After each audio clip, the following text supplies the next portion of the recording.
So let's talk solution before we go.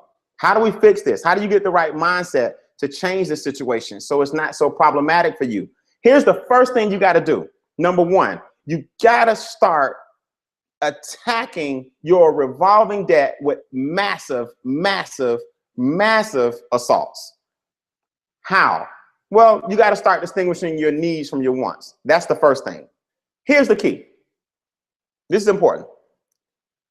If you start distinguishing your needs from your wants, and if you remember that interest is the penalty you pay for the right to own things in advance that you can't afford, then you won't buy those things anymore.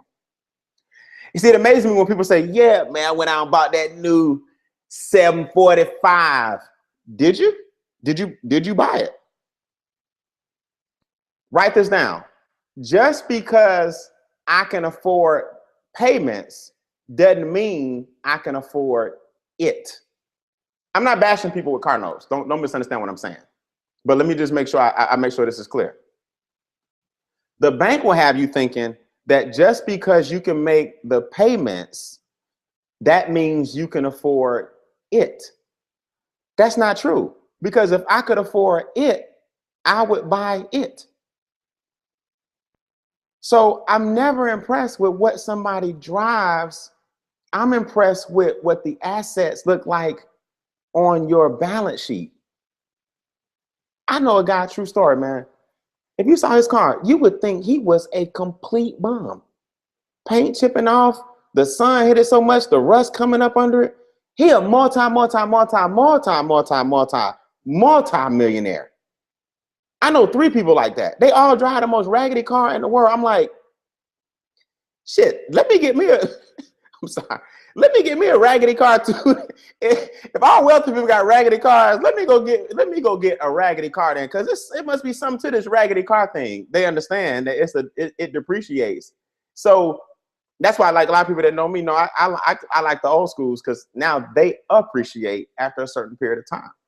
So wealthy people judge you based on your assets. Broke people judge you based on your liabilities. Wealthy people judge you based on your assets. Broke people judge you based on your liabilities. How in the world you gonna judge me off how much debt I have in my automobile? Like that's comical to me. How are you judging a person off the debt they have on their car? Man, such and such went out and got that new Bentley coupe. Okay. Hey, I'm not knocking cars.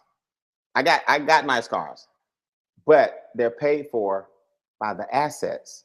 They're not paid for by the debt.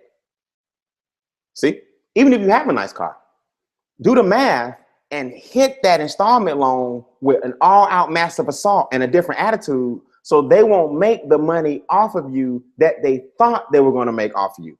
See, they knew when you left, they said, yes, we're going to make an extra 18,000. You like, no, no, no. Like Mutombo say, no, no, no. I've been on Brian's webinar. Y'all lucky if y'all get $3,000 off this little note I had to take. You know, I had to get a new car. I had to get a note. Nothing wrong with that. I'm mad at you if you got 1 million credit cards and a bunch of revolving debt. That's what kills you. All right, let me keep going. Slide. Second to last slide. Watch this. So let's talk about the solutions. All right, so write this down. Number one, we got to start distinguishing our wants from our needs. If interest is the right to afford, is the penalty you pay for the right to own something in advance you can't afford, then you have to ask yourself, if I can afford the payments, that doesn't necessarily mean I can afford it. Number two, you got to start attacking your revolving debt with all out assault. Number three, understand that credit card debt is a debt of emotional immaturity. Woo, that's big. Credit card debt is a debt of emotional immaturity. In other words, most people, that's an impulsive buy. Look, if you shopping on credit cards, your butt don't need no clothes. You don't. If you in a department store with a credit card, you don't need the clothes. I promise you got clothes in your closet. That's an emotional need that you're trying to fulfill by getting something to make you feel okay for a temporary period of time for a permanent problem you're not dealing with. Now, let me say that again. Typically, emotional buys, will put a temporary Band-Aid on a permanent situation you're not dealing with. So if you are in a department store with a credit card buying clothes that will not appreciate, clothes go out of style, which is why they depreciate. Why in the world are you giving them interest on clothes that are going out of style over the next 3 years anyway? It's because you have a temporary emotional need that you're trying to fill, and you go in there and they gave you what you think is a permanent solution.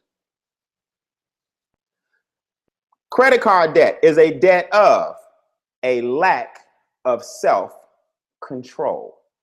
Credit card debt is a debt of submitting to weakness. Don't submit to weakness.